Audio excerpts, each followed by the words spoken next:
Shalom Aleichem, everyone, and a gute Woch, and a wonderful Elul month in which we are making our preparations for the true and the complete Geula Shlema Vamitis, the true and complete redemption, towards being written, signed, and sealed for a good and sweet year. And obviously, this needs to be elaborated upon with shira v'zimra, with singing and music. So we'll start. Hey, ksiva v'chasim l'teiva l'sham l'teiva u'mesuka. Ksiva v'chasim l'teiva l'sham l'teiva u'mesuka. Ksiva v'chasim l'teiva l'sham l'teiva u'mesuka. Ksiva v'chasim l'teiva Shamna teva u'mesuka. Hey, ksiva v'chasim teva shamna teva u'mesuka. Ksiva v'chasim teva shamna teva. Ksiva v'chasim teva shamna teva u'mesuka. Ksiva v'chasim teva Leshana teva u'mesuka.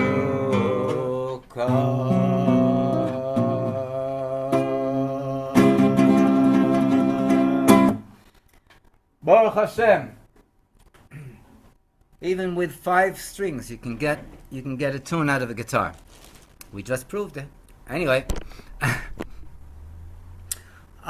We're here with the amazing stories, and this story goes back to quite a few years, back in the 80s, with the Chosid, Harav Chosid Rav Shloime Maidanchik. Rav Shloime Maidanchik, he was the majority of his life. He was the mayor of the Chabad town, Kfar Chabad, and he was outstanding in many ways. His major profession was he was the conductor of a train. Yeah, he was the conductor of a train. Even today, with all the great progress in technology, we still have conductors. It's a little different, but the job is the same job. And even though that was his official source of parnasa, the fact of the matter is that his main activity was miftzoim, doing the activities, the mitzvah campaign of the Rebbe Shlita Melech Ha'Moshiach. Together with being a conductor of a train, together with being the mayor of an entire Kfar Chabad, his main activities were going out and doing hafotzas ha'mayonos chutza, spreading the wellsprings of the Baal Shem Tov, of Hasidic philosophy outward. And this is exactly what he did. It's told, and I know from the inside, that one of the major places that he did miftzayim was in the Knesset, in the parliament, the Israeli parliament. And they say that there was not a door of any Knesset member that remained closed in front of him. Any and every door that he approached in the Knesset, any Knesset member, anybody that worked in the Knesset, the doors were all open for Rav Shloimke, as he was called, Maidanchik. During the holidays. During the month of Elul, going and making sure that everyone had a sweet apple and honey. All the holidays, everything, anytime. And there were even events that he had specific shlichuyot, specific missions from the Rebbe in this the center of the parliament. But our story Our story is his mitzvah on the train. Since he was a conductor of the train, he's the balabos. He's the owner of the train. In other words, whatever he says goes on the train. And therefore, he would go and he would conduct mitzvahim on the train when he saw it appropriate, of course, taking under consideration the respect and the honor of the people that were traveling. But this was something that was more or less up to him. And it's told that once there was a situation, and this story, by the way, was told by a pakach, a person who was a train supervisor. Okay, in other words, he was the balabos. He was the one that supervised everything that went on the train and the conductors. So many years later, this train supervisor, he met someone. The name is Rav Moshe. I'm not sure what the last name of the family name is. That was doing mitzvahim. He was doing the mitzvah campaign apparently in Tel Aviv somewhere, putting tefillin on Jews. And then this supervisor, first of all, he walked up, he stepped up in order to go and put on tefillin. And then he said, "You probably, obviously know Rabbi Shlemke Maidanchik." And he says, "Yes." He says, "I'll tell you a story about Rav Shlemke." And he proceeded to tell the following story.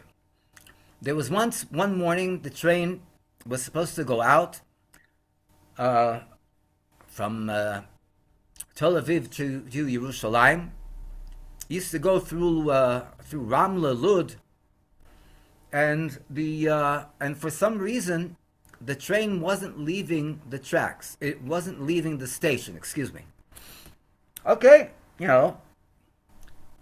then, just as it is today, they try to make it their business. The trains. It's like one of the few institutes in Israel that tries to make it its business to be on time. It's a phenomena, I know. Things like this don't really. They're not that familiar in Israel, but this was the situation, and this is the situation today. Anyway, after a few minutes, the supervisor walks up, and he's alarmed. He says he wants to know what's going on. Is everything okay? He enters the train, and what do his eyes see? He sees the conductor, who was Rav Shlemke Maidanchik, walking up and down the aisles of the train, offering and asking people if they have put on tefillin yet this morning, in order to go and to give them the merit of putting on tefillin. This was unheard of. But since Rav Shlemke and the supervisor were very good and old friends, good buddies, the supervisor, instead of going over and starting bawling out and rebuking Rav Shlemke, he walks up to Rav Shlemke and he whispers to him in his ear, "Shlemke, there are people here on the train that need to get to work on time, and if you don't get out, if you don't have the train leave the station, they're all going to be late. Can you take that upon yourself? This is your responsibility." Very thoughtfully expressing it to Rav Shlemke. Rav Shlemke looks at the supervisor, his friend, and he tells him, "Listen, you have nothing to worry about." He says, "Why?" He says, "Because I know from my experience that even if I leave a few minutes late from the station, if I travel with the train and I put up the velocity, I put the pedal to the metal, in other words, I travel a little faster, the train will arrive in Jerusalem on time." No.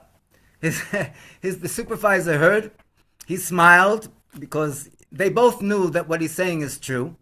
even though it's not acceptable that the train doesn't leave the station on time, and it's also maybe unofficially not acceptable that the train should travel a little faster than it usually is supposed to travel. But they had their understanding between them. The supervisor got off the train, and Rav Shloimeh Maidanchik went into the conductor's booth, and the train left the station. No, it took then quite a while, then in those times, the train to get from Tel Aviv to Jerusalem, it took time. Until finally they arrived. And the train, like he said, the train arrived on time. No, no complaints. Everyone is all smiles. It was only later on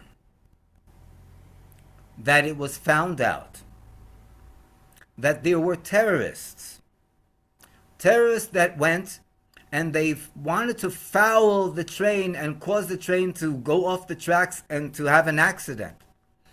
And what they did, they put some type of object that was not vivid to the eye, but it was very well vivid to the train tracks. And when the first train would come onto this, go over this object, so this would cause the train to fall off the tracks together with all the compartments behind it. How did what happened save the day? It's very interesting.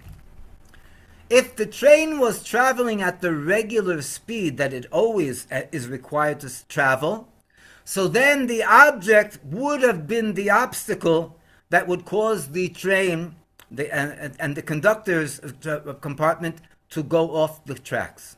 But since the train was traveling faster than the usual, what happened was that the object not only was not an obstacle for the train, but the train literally slit the object that the terrorists put on the tracks, slit it in half, and the train just kept on going at its natural pace, with no one even realizing what a great miracle happened at that point.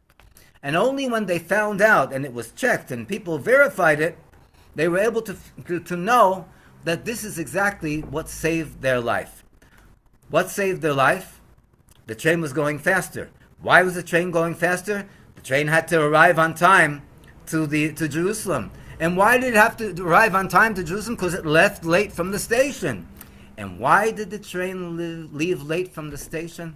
Because there was a conductor that was conducting the Mitzvah campaign, the Mitzvah Teffilin, looking and searching and putting on Teffilin with other Jews. And this just comes to show us that first of all, it's important to go and to fulfill the instructions of the Rebbe, fulfilling the Mitzvah campaign. Second of all, and even more important, when we go and we are going out of our way to fulfill the instructions of the Mitzvah campaign of the Rebbe, so not only will it not cause anything detrimental, God forbid, but it will be able to be there to save our lives and the lives of many, many other Jews.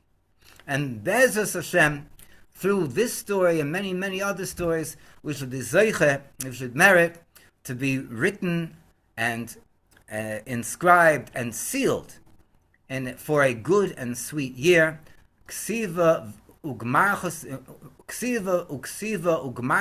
teva, lashona teva umesuka. Yechi Adonenu Moreinu v'Rabbeinu HaMelech Ha'Moshiach Chai v'Kayim L'Olam V'ed. Amen.